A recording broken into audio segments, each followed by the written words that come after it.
Sevgandim bir bora, chin yurak bilan orzular qurgandim. Sen bilan birga kulging bahor edi.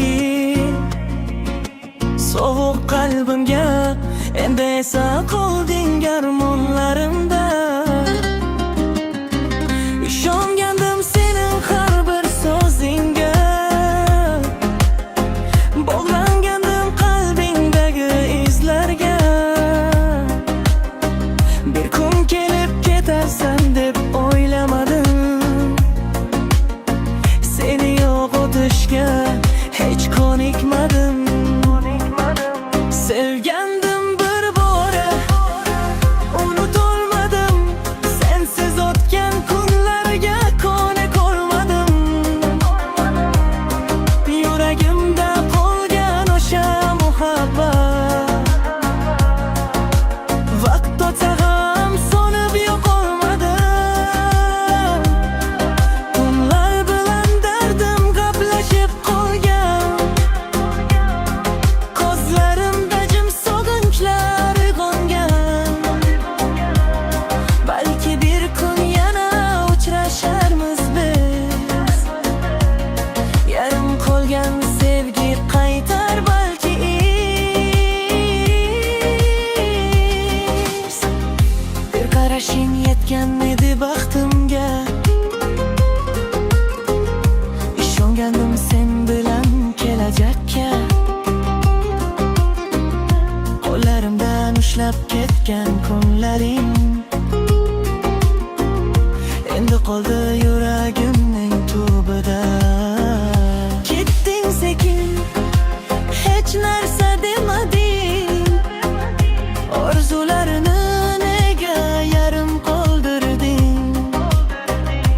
Men esa hanuz seni o'qitaman. Sukunatda isming takrorlayman. Sevgandim bir bora, unutolmadim.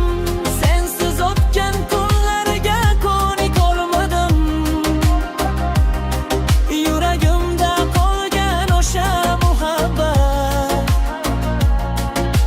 vaqt o'tsa ham so'nib yo'qolmadi. Tunlar bilan dardim gaplashib qolgan, ko'zlarimda jim sog'inchlar uyg'ongan. Balki bir kun yana uchrasharmiz biz. Yarim qolgan sevgi qaytar balki iz. Sevgandim bir bora, yurakdan sevib, seni deb yashadim tunlarni bedor kechib.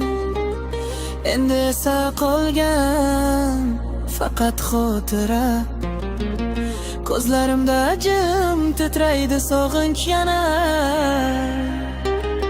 Yomg'ir yog'sa seni eslaydi qalbim.